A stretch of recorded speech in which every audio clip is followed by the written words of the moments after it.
Hello everyone. आज हम start कर रहे हैं हमारा टॉपिक इंसेंट्रिक इक्वेशन। ये देखो, ये ना तुम्हारा रेक्टिफिकेशन का ही एक सब पार्ट है ना। ये अलग से टॉपिक तुम्हारे सिलेबस में गिवन नहीं है, ये तुम्हारा क्या है, रेक्टिफिकेशन का ही एक पार्ट है। क्लियर है? मैंने बताया था तुम्हें कि इंसेंट्रिक इक्वेशन तुम्हारी क्या होती है, यानी वो इक्वेशन जो तुम्हारी क्या करती है, एस और आर में रिलेशन बताती है ना, वो वाली इक्वेशन तुम्हारी सारी ही क्या हो जाती हैं, इंसेंट्रिक इक्वेशन होती है।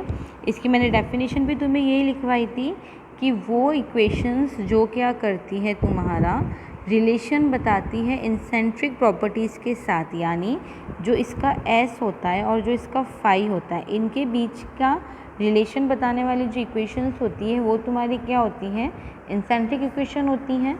ये इक्वेशंस जो होती हैं वो क्या होता है हमारा, उसके लोकेशन पे डिपेंड नहीं करती है, यानी जो उसका ओरिएंटेशन है उस पर डिपेंड नहीं करती है, बल्कि उसके फॉर्म पे डिपेंड करती है ना। तो इससे रिलेटेड कुछ क्वेश्चंस करते हैं। So question number first, taking origin as a fix point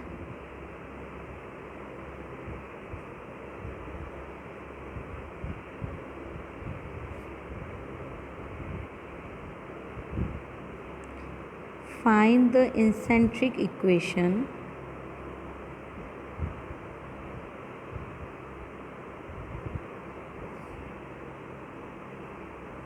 of the following cycloid।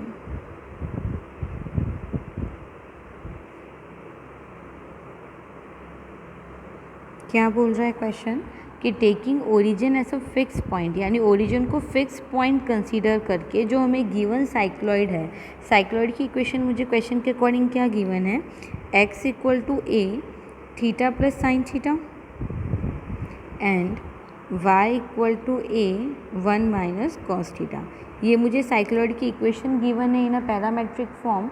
इसके लिए मुझे क्या करनी है, इंसेंट्रिक इक्वेशन फाइंड करनी है ना, जहाँ पे मुझे रेस्ट्रिक्शन गिवन है कि थीटा की वैल्यू किसके किसके बीच में है, माइनस पाई से पाई, और हेंस और अदरवाइज प्रूव। एक तो देखो इंसेंट्रिक इक्वेशन निकालनी है, उसके अलावा हमें प्रूव करना है दैट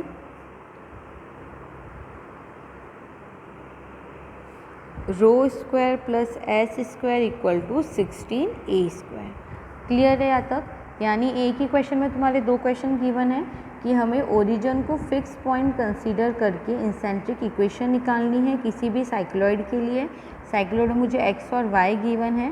उसके अलावा मुझे प्रूफ करना है दैट रो स्क्वायर, रो मेरा क्या होता है, रेडियस ऑफ कर्वेचर होता है, यानी radius of curvature square plus S, यानी जो मेरा डिस्टेंस से लेंथ ऑफ आर्क है उसका स्क्वायर इक्वल टू क्या है मेरा, 16a²। तो इसका सोल्यूशन देखते हैं। देखो जो सबसे पहले मुझे गिवन है ना वो लिख लो, given x equal to a theta plus sine theta, y equal to a 1 minus cos theta. इन दोनों को ही मैं क्या करूँ, थीटा के रेस्पेक्ट में डिफ्रेंशिएट कर दूँ, यानी differentiate with respect to theta. इनका मैं थीटा के रेस्पेक्ट में डिफ्रेंशिएट करूँगी तो ये मेरा क्या हो जाएगा, dx by d theta equal to a 1 plus cos theta. इसका तुम थीटा के रेस्पेक्ट में डिफ्रेंशिएट करोगे तो ये तुम्हारे पास क्या बचेगा, a साइन थीटा। यहाँ तक बात क्लियर हुई? इसको मैंने ले लिया इक्वेशन नंबर 1। अब देखो हमें ऑलरेडी एक फॉर्मूला पता है कि जो तुम्हारा tan फाई होता है ना, वो मेरे किसके इक्वल होता है, dy बाई डी एक्स के इक्वल होता है। ये तुम ऑलरेडी फार्मूला पढ़ चुके हो, जब मैंने एक वीडियो बनाई थी बेसिक फार्मूलाज वाली, उसमें मैं ऑलरेडी मेंशन कर चुकी हूँ ये चीज़ कि जो तुम्हारा tan फाई होता है वो किसके इक्वल होता है, dy बाई डी एक्स के इक्वल होता है। ठीक है, तो dy बाई डी एक्स निकाल सकते हो। देखो क्या करूँ, dy बाई डी थीटा कर लूँ upon dx by d theta, तो मुझे क्या मिल जाएगा, dy बाई डी थीटा मिल जाएगा, यानी वैल्यूज़ पुटअप कर लो। तो इसकी वैल्यू मैंने अभी निकाली, मेरे पास क्या है, a साइन थीटा है, तो ये हो जाएगा तुम्हारा a sign theta upon a 1 plus cos theta. a से a कैंसिल आउट हो गया। अच्छा उसके अलावा देखो हमें एक और फॉर्मूला पता है ना 1 प्लस कॉस थीटा वाला, कि ये तुम्हारा क्या होता है, 2 कॉस स्क्वायर थीटा बाई 2 के इक्वल होता है।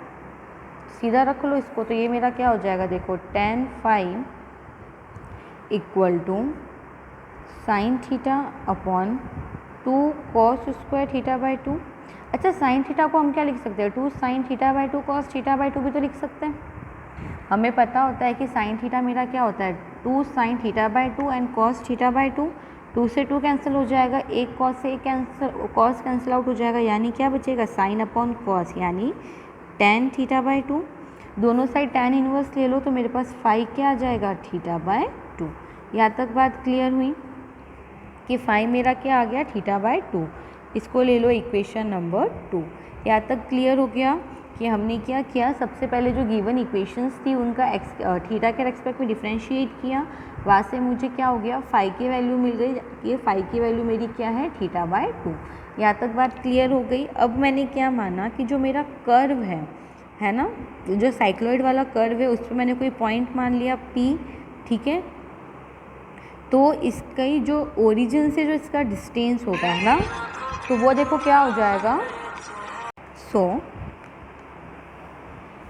let any point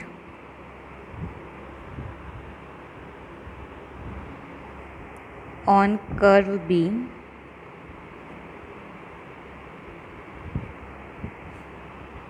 P r comma theta, then its distance from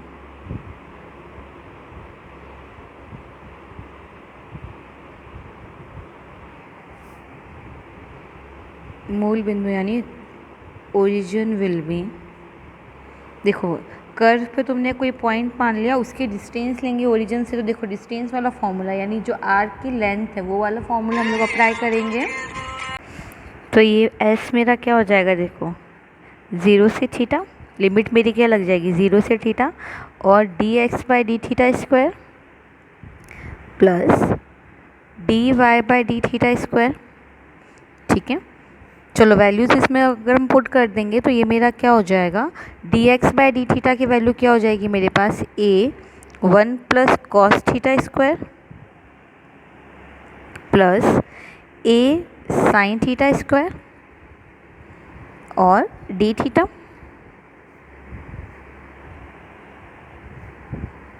ये लग जाएगा अंडर रूट, है ना।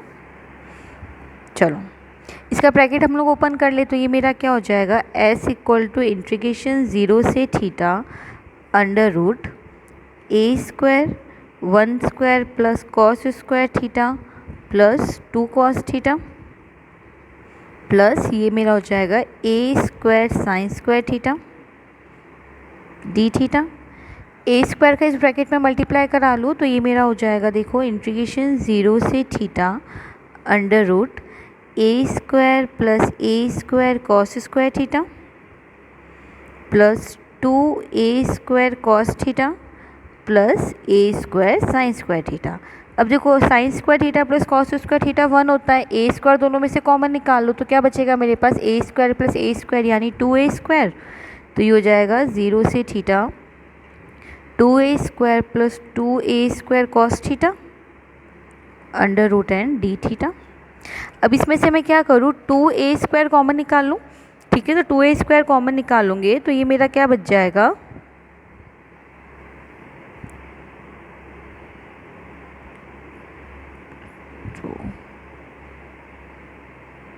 ओके ये बच जाएगा तुम्हारे पास s equal to under root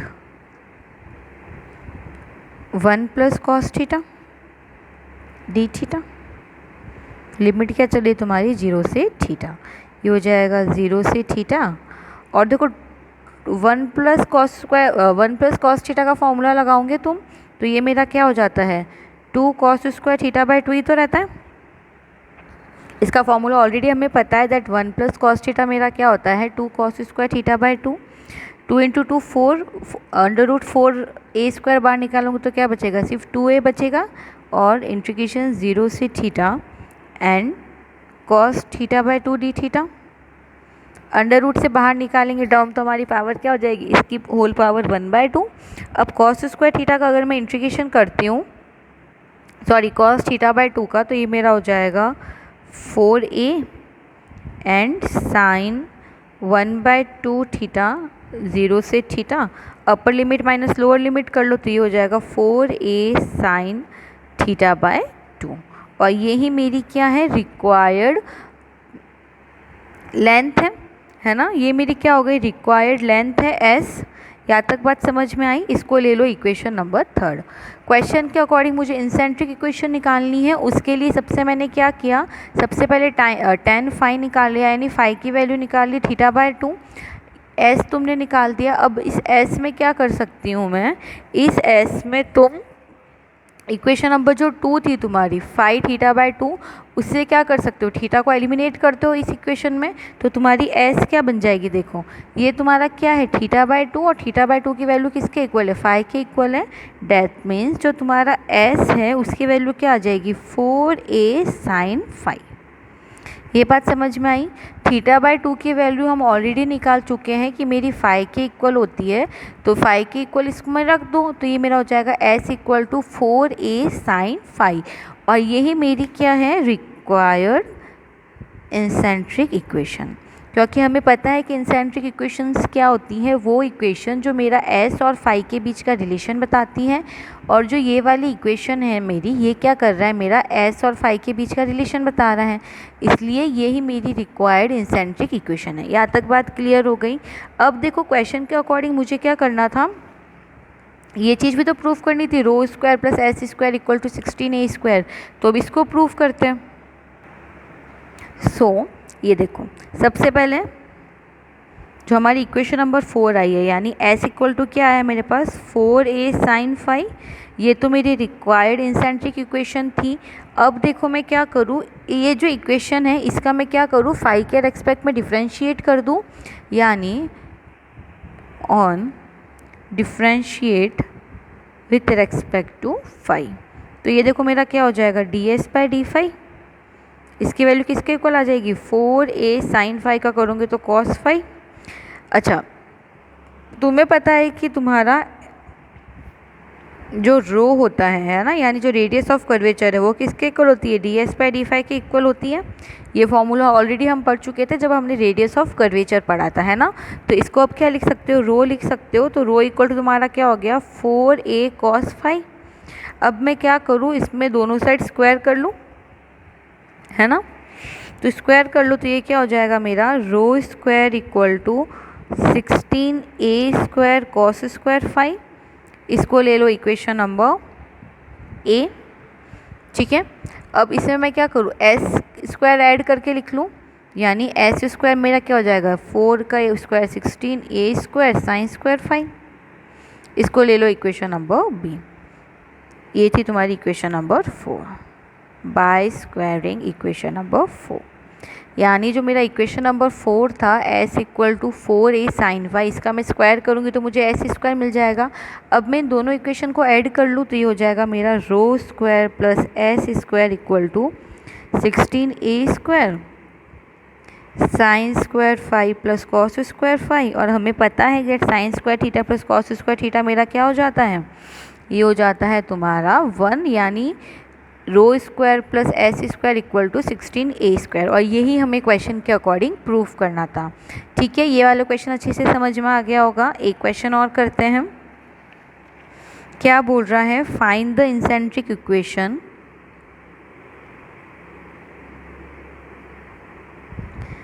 find the intrinsic equation of the curve p equal to r sine alpha. ये देखो मुझे कर्व गिवन है, इसके लिए मुझे इंसेंट्रिक इक्वेशन यानी नेज समीकरण फाइंड करनी है। तो सबसे पहले क्या करूं, given p equal to r sine alpha. अच्छा, साइन अल्फ़ा को अगर मैं इधर p के नीचे भेजती हूँ तो ये मेरा क्या हो जाएगा, r equal to p cosec alpha, यही होगा। अब मैं क्या करूँ, इस पूरी इक्वेशन का डिफरेंशिएट कर दूँ, यानी ऑन डिफरेंशिएटिंग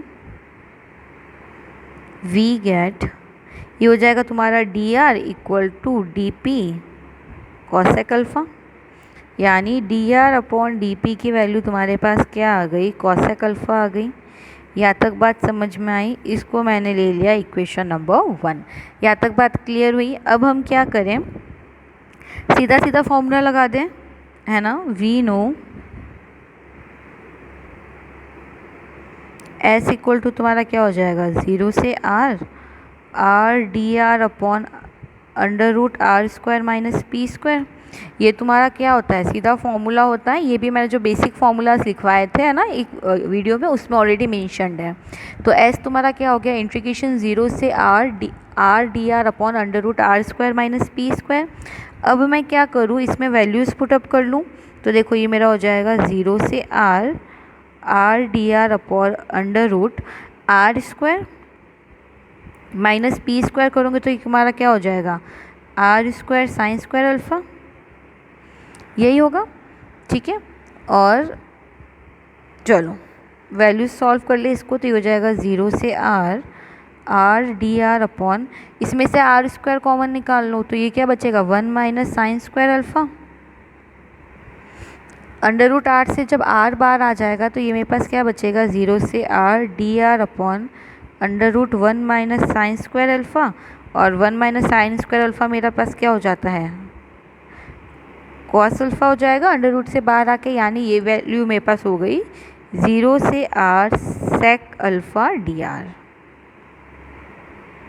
यहाँ तक बात क्लियर हुई। क्या किया मैंने, आर स्क्वायर कॉमन निकाल लिया तो क्या बचेगा, 1 माइनस साइन स्क्वायर अल्फ़ा। ठीक है, उसके बाद 1 माइनस साइन स्क्वायर अल्फ़ा तुम्हारा क्या होता है, cos square alpha. Under root से बाहर निकालोगे तो कॉस अल्फ़ा, इसका रेसिप्रोकल कर दो, यानी एस की वैल्यू मेरे पास अब क्या आ गई, आर सेक अल्फ़ा बाहर निकाल लूँगे, आर का इंटीग्रेशन कर लो तो हो जाएगा 0 से आर, यानी आर सेक अल्फ़ा। इसको मैंने ले लिया इक्वेशन नंबर 2। यहाँ तक बात समझ में आई। ठीक है, अब मैं क्या करूँ,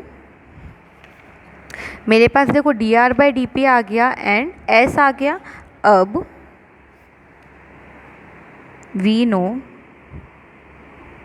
जो d s by d phi होता है ना मेरा, वो क्या हो जाता है, रो के इक्वल, यानी r d r upon d p के इक्वल हो जाता है। जो मेरा d s by d phi है वो मेरा क्या होता है, रो के इक्वल होता है। रो की वैल्यू किसके इक्वल होती है, are d r upon d P, और रो की वैल्यू तुम ऑलरेडी निकाल चुके हो, तो ये मेरा किसके इक्वल हो जाएगा, आर कॉसेक अल्फ़ा। ये चीज़ क्लियर हुई यहाँ तक। ठीक है, इसको ले लो इक्वेशन नंबर 3। अगेन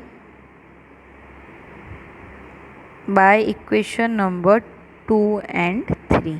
तो देखो इक्वेशन नंबर 2 मेरी क्या आई थी, ये एस वाली वैल्यू आई थी, s equal to r sec alpha, और ये हो जाएगा तुम्हारा इक्वेशन नंबर 3, यानी d s upon d phi.